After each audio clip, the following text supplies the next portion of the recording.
Part 1. A Promising Future. Shanquella Bernarda Robinson was born on January 9, 1997, in Charlotte, North Carolina, United States. The only daughter of Salamandra and Bernard Robinson, she grew up surrounded by love and attention. However, on her mother's side, she had an older sister named Tequila, with whom she always maintained a close and affectionate relationship. From a young age, Shanquella stood out for her intelligence and generosity. Though she was somewhat reserved, once she formed bonds, she became a loyal and devoted friend. During her teenage years, she attended West Charlotte High School, where she excelled academically and socially. After graduating, she enrolled at Winston-Salem State University, earning a degree in business administration in 2018. Ambitious and determined, she wasted no time in building her financial independence.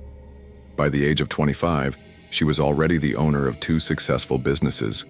Her first venture was a children's hair salon called Exquisite Babies, specializing in hairstyles for kids aged 1 to 12.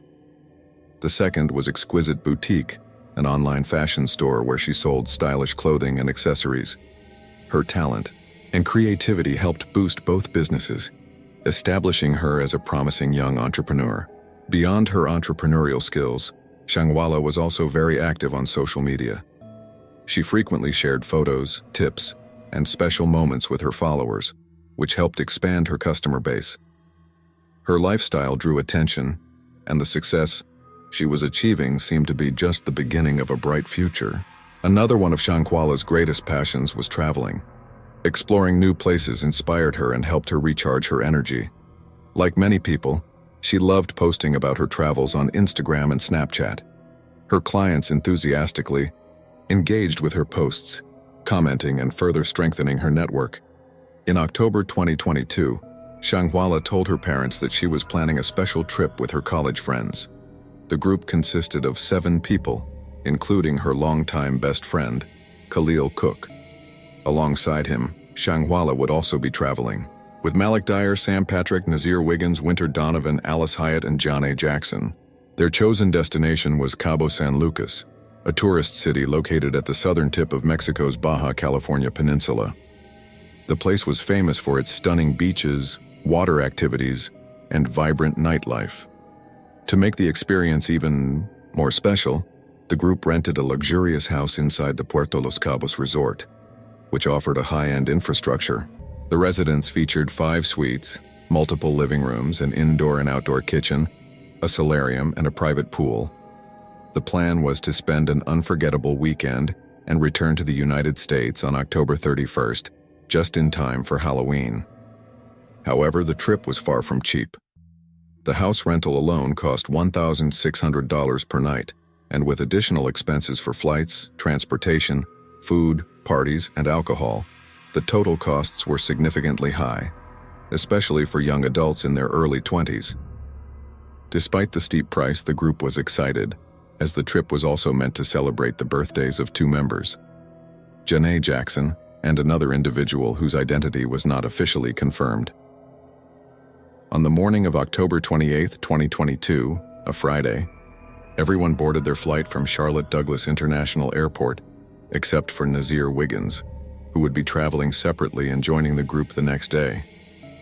During the trip, Shanquella kept in touch with her parents over the phone and continued interacting with friends and clients via social media. The group also communicated through a chat titled Los Cabos 6, which later raised questions, as the group actually consisted of 7 people, not 6. As soon as she arrived in Mexico, Shanquella sent a message to her mother, letting her know she had arrived safely and that she would call later. That evening, she made an enthusiastic video call, sharing how much fun she was having, how incredible the house was, and how they were waiting for a private chef to prepare exclusive tacos and salads for them. The conversation with her mother was light and cheerful. Shanquella was clearly excited about the trip and said she would call again the next day. However, that promise would never be fulfilled. Part 2. A Night of Celebration. The group's first night in Cabo San Lucas started off lively. Shanquella and her friends were enjoying the luxury of the house and the festive atmosphere of the paradise-like destination. As usual, she shared, some moments from the evening on her Instagram stories capturing the fun. In the first video she posted, 6 members of the group were seated at the dinner table, laughing, chatting, and drinking margaritas. Since Nazir had not yet arrived, only the 6 who had traveled together occupied the house. They also took shots of tequila, a common ritual for tourists visiting Mexico, a country famous for its production of the beverage. The second post showed Shanquella filming her friends as one of the guys jokingly said, "Up, down, to the center and in. If you're not drinking, drink now." In the background, Shanquella's voice could be heard laughing and repeating, "Drink." The mood was lighthearted and everyone was fully immersed in the celebration. Then the group started a drinking game. On the table, there was a deck of cards and a sheet of paper with challenges assigned to each card drawn.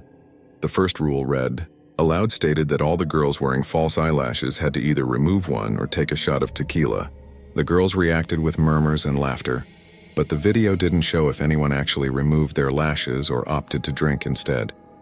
Another challenge was even bolder. Take a shot or text your ex saying you miss them. Everyone laughed, waiting to see who would have the courage to send the message. The game continued with increasingly daring challenges, typical of parties among friends. At one point, Shanquella picked a card that read, "All players must send hate messages to anyone who has flipped the middle finger at least once tonight." The fun carried on, and the playful teasing became part of the lively atmosphere. Later, Shanquella filmed a friendly competition between her friends Janae and Winter, who were doing push-ups as part of a challenge.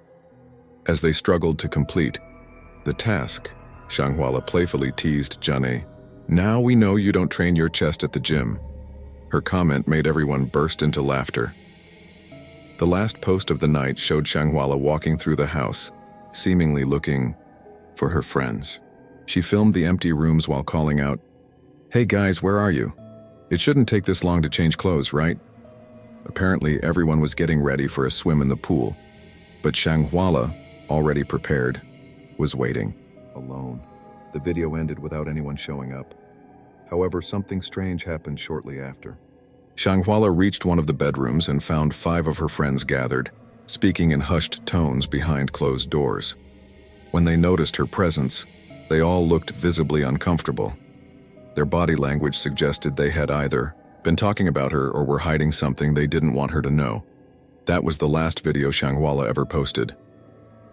After that, she vanished from social media. No one knows exactly what happened that night. What is known is that the next morning, Nazir, the last group member who had yet to arrive, called one of the friends in the house to let them know he had landed in Mexico and was on his way. That's when he received the first concerning update. Shanquella isn't feeling well. A doctor has already been called. Shortly after, Khalil Cook phoned Shanquella Robinson, Shanquella's mother, to inform her that her daughter was unwell. According to him, she had drunk too much the previous night and wasn't feeling good. However, he assured her that a doctor was on the way and that everything was under control. Worried, Salamandra asked to speak with her daughter, but Khalil dodged the request. "I don't think she can talk right now, but don't worry, I'll keep you updated." Suspicious of the situation, Salamandra called back shortly after and suggested that they take Shanquella to a hospital, but Khalil hesitated. That would cost $5,000, and since she doesn't have travel insurance, I don't know if that would be a good idea. The excuse sounded strange to Salamandra. Her daughter was financially stable, and in any case, it was the mother's role to worry about medical expenses, not her friends. Even so, Khalil insisted that it wasn't necessary since medical care had already been arranged and everything would be fine. However, what happened next proved that the situation was far more serious than Khalil had made it seem. Part 3. The nightmare begins. Nazir Wiggins arrived at the rented house around 3 in the afternoon. As soon as he walked in, he noticed something strange. The atmosphere was eerily quiet, and no one greeted him with enthusiasm. As he moved through the rooms, he realized that the entire group was gathered in one of the bedrooms, speaking in hushed tones, while Shanquella was nowhere to be seen. Not understanding what was going on, Nazir made his way to the bathroom of Shanquella's suite and found her lying on the floor. She was unconscious but still breathing. Shocked, he knelt beside her, gently ran his fingers through her hair, and softly sang to her, trying to comfort her until the doctor arrived. Meanwhile, Shanquella Robinson kept trying to reach her daughter's friends. She called Khalil again, insisting that they take Shanquella to a hospital, but he refused, reassuring her that a doctor was already on the way and there was nothing to worry about. According to the Charlotte Observer, the call for medical assistance was made around 2 p.m., but the doctor did not arrive until an hour and 15 minutes later. The physician, identified as Dr. Carolina Beatriz Gutierrez, was met by the group, who immediately told her that Shanquella had consumed too much alcohol and was suffering from its effects. Cases of alcohol intoxication were not uncommon in tourist cities like Cabo San Lucas, which attracted many young partygoers. Because of this, the doctor did not initially suspect anything unusual and proceeded with treatment based on the information she was given. According to the medical report, Dr. Gutierrez attempted to administer an intravenous injection to hydrate Shanquella, but was unsuccessful, as the young woman was unresponsive to stimuli. Despite this, her vital signs were normal, although she showed signs of severe dehydration. At that moment, the doctor suggested that Shanquella be taken to a hospital where she could receive proper medical care. However, the group refused. They insisted that the doctor continue trying to treat her there, inside the house. No one knows why Dr. Gutierrez did not insist on transferring Shanquella to a hospital, or at least document the need for more advanced care. Even though she was the medical professional responsible for the patient's well-being at that moment, she did not call an ambulance or take stronger measures. For over an hour, the doctor remained at the house, trying unsuccessfully to improve Shanquella's condition. Her state worsened with each passing minute. Then, at 4:20 p.m., something terrible happened. Shanquella began having seizures. Time passed, and even during this critical episode, the doctor never asked to speak with any of Shanquella's family members. Meanwhile, Salamandra kept frantically calling Khalil. Twice she tried to reach him and received no answer. When she finally got through, Khalil gave her a vague excuse. The doctor is busy with the treatment. Shortly after, at 4:49 p.m., Salamandra received another call. This time, the news was alarming. Paramedics were on their way because Shanquella's condition was not improving. 1 minute later, at 4:50 p.m., Dr. Gutierrez and one of the young men in the group began performing CPR. But it was already too late. Shanquella's pulse grew weaker, and her breathing became increasingly irregular. Reports indicate that she received 14 rounds of chest compressions, 5 doses of adrenaline, and 6 shocks from a defibrillator in a desperate attempt to revive her. Shortly after, the police arrived at the house, but within minutes, Shanquella went into cardiac arrest and her heart stopped beating. She was placed inside an ambulance, but at 5:57 p.m., she was officially pronounced dead. The official police report listed the cause of death as cardiopulmonary arrest. At 6:10 p.m., Salamandra received the worst phone call of her life. On the other end of the line, Khalil coldly stated, "Your daughter is dead." The devastation was unbearable. Shanquella was far from home, in another country, and her mother received the news of her death through a cold, impersonal phone call later. In an interview with the Charlotte Observer, Salamandra revealed that Khalil, who had been considered part of the family and Shanquella's childhood friend, showed an unbelievable level of detachment when delivering the news. There was no emotion, no sorrow, just a dry, straightforward statement. As Shanquella's family plunged into grief and despair, her body was transported to the Forensic Medical Institute in Baja California, Mexico. But what happened next was even more disturbing. Instead of staying behind to support the family or accompany their friend's body, the 6 young people who had been with Shanquella spent another hour at the house, packing their belongings. Then, they asked the resort's concierge to call a driver to take them to a restaurant. However, according to the concierge himself, the group changed their plans at the last minute and went straight to a hotel near the airport, from where they flew back to the United States the next day, a full day earlier than scheduled. Whether it was grief or a deliberate escape, no one could say for sure. But one thing was certain: None of them stayed behind to handle the necessary procedures following Shanquella's death. Not a single one of them accompanied her body. Later, the concierge who assisted with their departure reported something unsettling. When he arrived at the house to pick them up, he found the group laughing and seemingly enjoying themselves. Meanwhile, Shanquella's family was left completely in the dark, with no concrete answers about what had really happened to her. But soon, something would surface that changed everything. A shocking video would leak online, revealing an even more horrifying truth about that night. Part 4. The revealing video. While Shanquella's friends calmly returned to the United States, her family was desperately trying to understand what had really happened. The version told by Khalil and the others seemed incomplete. Shanquella's mother couldn't accept the explanation that her healthy and vibrant daughter had simply died from drinking too much. Something didn't add up. As her parents dealt with the bureaucratic process of bringing their daughter's body home, something shocking happened just a few days later.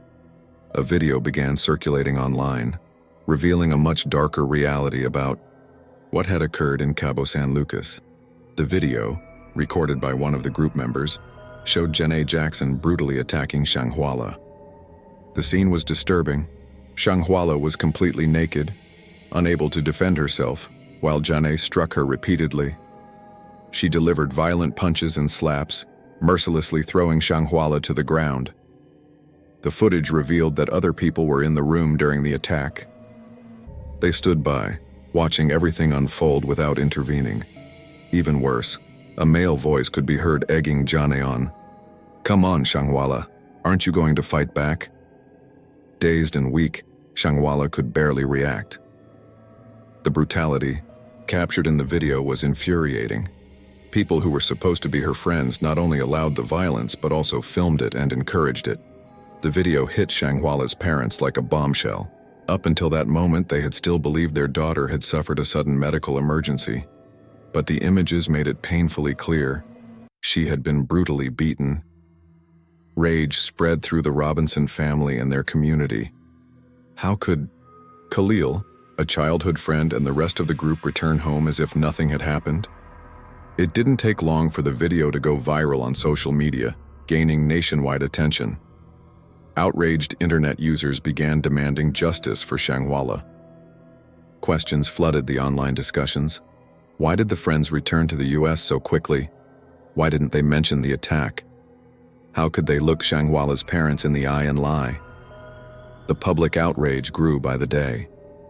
But the official response from authorities was even more infuriating. The United States showed no intention of conducting a deeper investigation.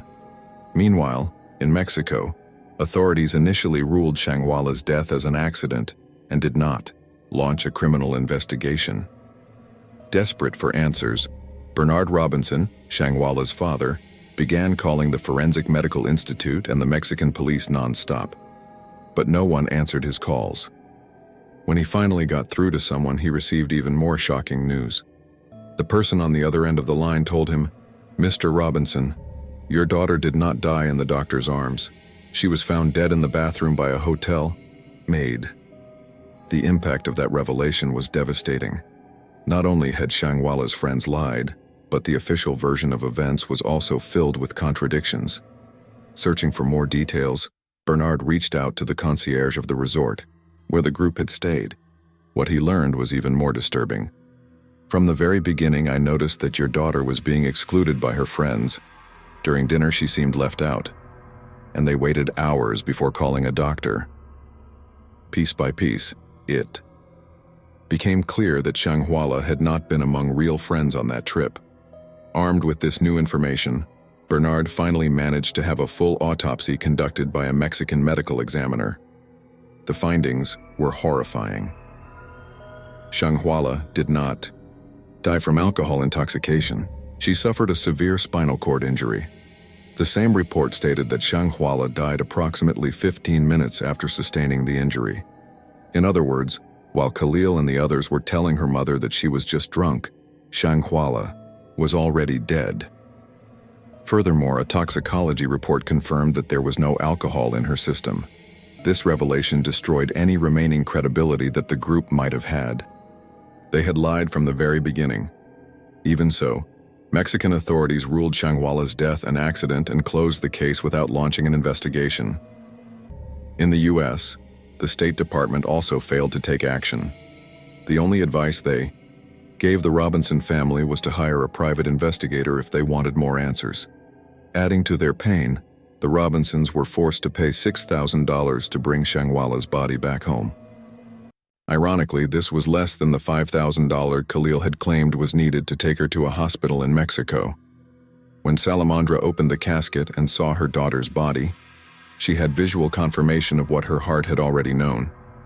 Shanquella did not die of natural causes. She was beaten to death. But if the United States refused to act, and Mexico wanted to close the case, what could be done? The Robinson family was not willing to let this go unanswered. And that's when public pressure started to change the course of the story. Part 5. The Fight for Justice. The release of the assault video completely changed the course of events. The case of Shanquella Bernarda Robinson, previously treated as an unfortunate but minor incident, had now become a full-blown scandal. Outrage spread across social media, and more people began demanding justice. The Robinson family, devastated by their loss and enraged by the lies told by Shanquella's so-called friends, made a firm decision. They would not let her death be forgotten. Salamandra and Bernard started pressuring both U.S. and Mexican authorities, but they encountered obstacles at every turn. Mexico, which had initially classified the death as an accident, showed no interest in reopening the case. In the United States, the State Department downplayed the situation and saw no reason to intervene. Meanwhile, the 6 friends who had traveled with Shanquella went back to their normal routines. None of them showed remorse or concern. Not a single one provided a convincing explanation about what had happened that night. Even worse, they all refused to answer any of the Robinson family's questions. Public fury intensified by the day. Celebrities, activists, and social media users began spreading the hashtag Justice for Shanquella, demanding that the U.S. government pressure Mexico to conduct a serious investigation. As the case gained momentum, Mexican authorities were forced to change their stance. A few weeks after Shanquella's death, Mexico announced that the case would be reopened and that her death would now be treated as a homicide. The first major step was issuing an international arrest warrant for one of the group members. Although the name was not officially disclosed, media outlets speculated that it was Janet Jackson, the young woman seen in the video attacking Shanquella. Mexican authorities stated that they were already in contact with the U.S. State Department and Interpol to coordinate the suspect's extradition. But in reality, things were far more complicated. The United States was not willing to extradite American citizens to face charges in another country. Even with an international arrest warrant in place, Janet Jackson remained free on U.S. soil. Meanwhile, the Robinson family did everything in their power to keep Shanquella's name alive. Their fight gained the support of Ben Crump, a well-known attorney specializing in high-profile cases involving violence against Black Americans. Alongside attorney Sue Ann Robinson, he began crafting legal strategies to pressure the U.S. government into taking action. The Robinsons also reached out to members of Congress and civil rights activists. Their goal was clear: to force President Joe Biden and Secretary of State Antony Blinken to approve the suspect's extradition to Mexico. The battle for justice was escalating. In February 2023, the family's attorneys sent an official letter to the White House, urging Biden to intervene and ensure that those responsible were held accountable.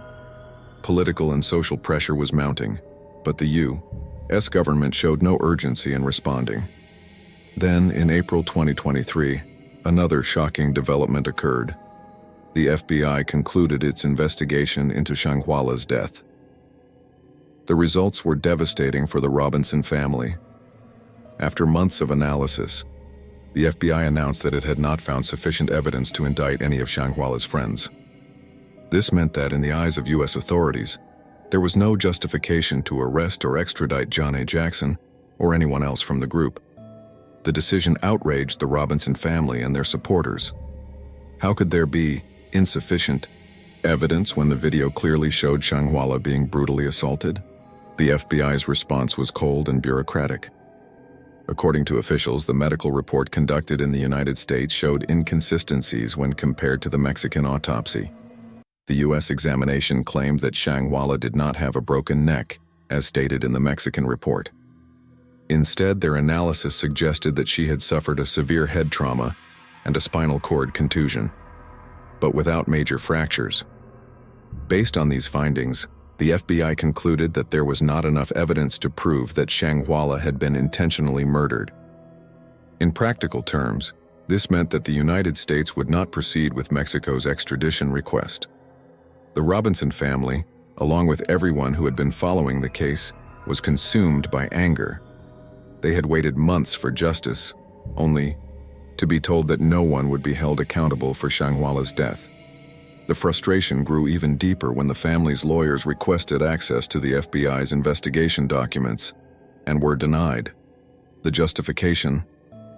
The case is still technically open, but to the Robinsons, this seemed like nothing more than an excuse to quietly close the case and avoid further scrutiny. Meanwhile, Janet Jackson and the other 5 members of the group continued living their lives as if nothing had happened. None of them were arrested. None of them faced any legal consequences. Shanquella's family, on the other hand, was still living in a nightmare. They buried their daughter with no answers, no justice, and no support from the authorities who were supposed to protect her, but they were not willing to give up. What happened next would become one of the largest public justice campaigns the United States had ever seen. Part 6. Public pressure in the Robinson family's fight. The FBI's decision not to indict anyone for the death of Shanquella Bernarda Robinson sparked widespread outrage. The public could not accept that such a brutal case, captured on video, could simply be ignored. Social media became a battleground for Shanquella's memory. Users from around the world continued sharing the hashtag #JusticeForShanquella, demanding that those responsible be held accountable. Celebrities, civil rights activists, and even politicians began speaking out publicly, increasing the pressure on the U.S. government. Meanwhile, the Robinson family refused to accept the authorities' silence.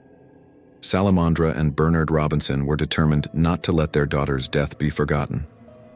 With the help of attorneys Ben Crump and Sue Ann Robinson, they intensified their efforts to push the U.S. government into action.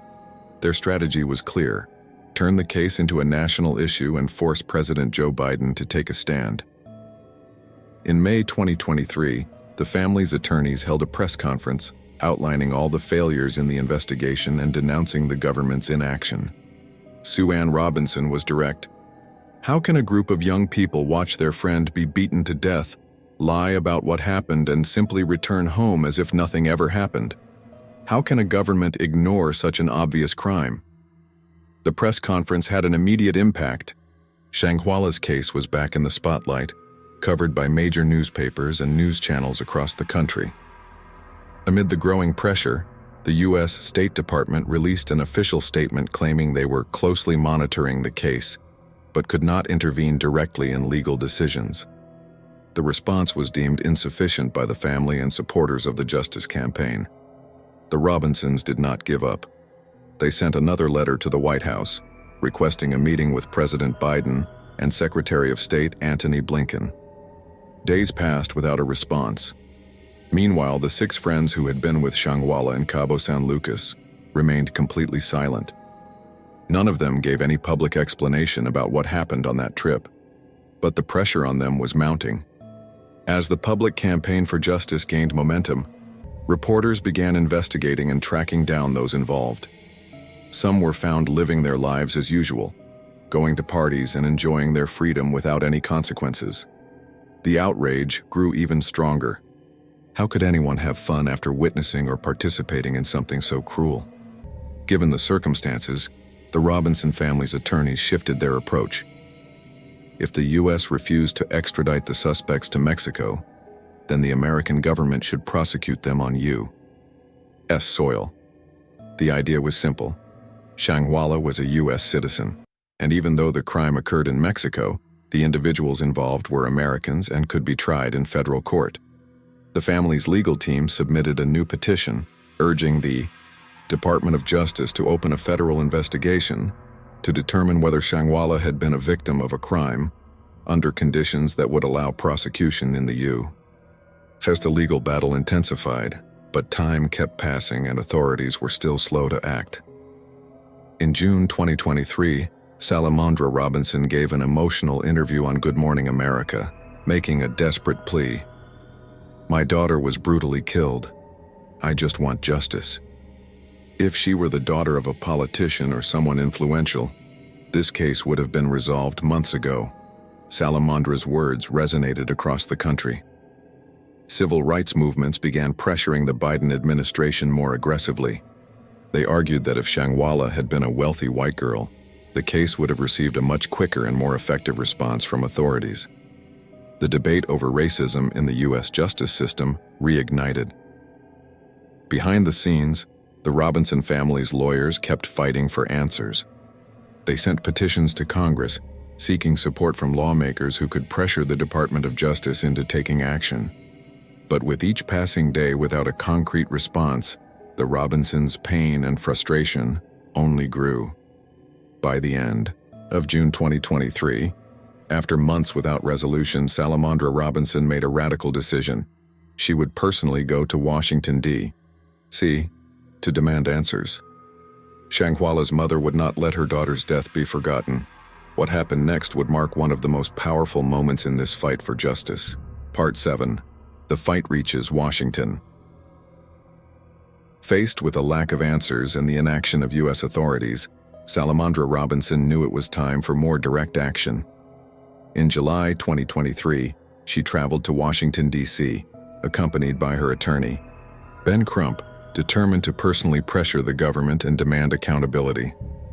Her arrival in the nation's capital was met with intense media coverage. Journalists, activists, and supporters of the Justice Campaign gathered in solidarity. She was not alone. That same day, a large protest took place in front of the White House. Protesters held signs demanding justice, calling for the government to stop protecting those responsible. The demonstration was peaceful, yet filled with frustration and outrage. Shanquella was relentless in her pursuit of answers. She and her team worked to secure a meeting with members of the Biden administration, seeking an official explanation as to why the United States refused to extradite the suspects to Mexico or prosecute them on American soil. Despite their efforts, no high-ranking officials were willing to meet with her. The only ones who agreed to a discussion were advisors from the Department of Justice, but the meeting was brief and unproductive. Walking out of the room, Shanquella felt dismissed, as though they wanted to silence her rather than provide any real solutions. It became clear that if she wanted justice, she needed to keep the pressure on the public and the media. In the wake of the Washington protest, major U.S. news outlets began covering Shanquella's case with even greater intensity. CNN, NBC, The Washington Post, and the New York Times followed every development in the Robinson family's fight. Television programs gave Shanquella a platform to expose the failures of the investigation and the authorities' negligence. Civil rights-focused lawmakers like Cori Bush and Ayanna Pressley stepped in, formally requesting that the Department of Justice reconsider the case and explore federal charges against those involved. Pressure on the Biden administration mounted, yet despite growing public outrage, no arrests had been made. As the political fight intensified, new details about the night of Shanquella's death surfaced. The press obtained additional medical reports and anonymous testimonies suggesting that she had been left in critical condition for hours before anyone sought help. Reports indicated that the attack had likely taken place around 7 a.m., yet medical services were not called until the early afternoon. Her so-called friends had allegedly coordinated a false narrative, downplaying the severity of the situation. When Nazir Wiggins arrived at the house and found her unconscious, the rest of the group had already known she was in grave condition, but showed no real urgency to save her. Even local police in Cabo San Lucas appeared to have been negligent, readily accepting the explanation of alcohol poisoning without a deeper investigation. These revelations only fueled the growing sense of injustice. It was no longer just about who had killed Shanquella. It was about why so many people had allowed it to happen without intervening. As the United States hesitated, Mexican authorities began feeling international pressure. The Mexican government reaffirmed that its investigation remained open and insisted that its request for the extradition of the main suspect, Janet Jackson, was still pending. But without U.S. cooperation, there was little they could do. Meanwhile, time passed and the feeling of impunity only grew stronger. Still, Shanquella Robinson and her supporters refused to back down. If the U.S. government wanted to ignore her daughter's death, they would make sure the world wouldn't forget. The next step in their fight for justice would be even bigger, and its impact would change everything. Part 8. The fight becomes international. By this point, the case of Shanquella Robinson had crossed the borders of the United States and Mexico. Public outrage and the Robinson family's persistence had drawn international media attention, sparking discussions in other countries. What had once seemed like a fight limited to activists and supporters in the U.S. had now gained the backing of global human rights organizations. Institutions such as Amnesty International and Human Rights Watch began pressuring both the American and Mexican governments for a definitive response. Despite the pain and frustration, Shanquella Robinson remained steadfast. If neither the U.S. nor Mexico was willing to take action, she would make sure her daughter's death was never forgotten. The growing international coverage brought more political voices into the conversation. Congresswoman Sheila Jackson Lee and Senator Raphael Warnock formally addressed President Joe Biden, urging him to personally review the case. Their letter emphasized that the U.S. government could not continue ignoring the blatant impunity of those responsible. Meanwhile, a coalition of lawyers and activists launched an online petition demanding that the Department of Justice take over the case and prosecute those involved under U.S. law. In just a few weeks, the petition had amassed over 1 million signatures. The pressure was immense. The Biden administration knew that if they continued to ignore the case, public outrage would only escalate. Across the border, Mexican authorities responded by reinforcing their request for the extradition of Janet Jackson, reaffirming that Shanquella's death had been the result of a violent crime and that those responsible needed to face justice. This time, the U.S. government's response came swiftly, a formal rejection of the extradition request. Their official justification? There was no sufficient legal basis to extradite American citizens to Mexico in this particular case. The Robinson family. It was a devastating blow. If the United States refused to extradite the suspects and also refused to prosecute them on American soil, then who would be held accountable for Shanquella's death? The answer, it seemed, was no one. As the U.S. shut down the possibility of extradition, anger surged among those demanding justice. Investigative journalists began tracking down the friends who had been with Shanquella in Cabo San Lucas. Khalil Cook, Winter Donovan, Alice Hyatt, and Malik Dyer had all moved to different cities, avoiding the press.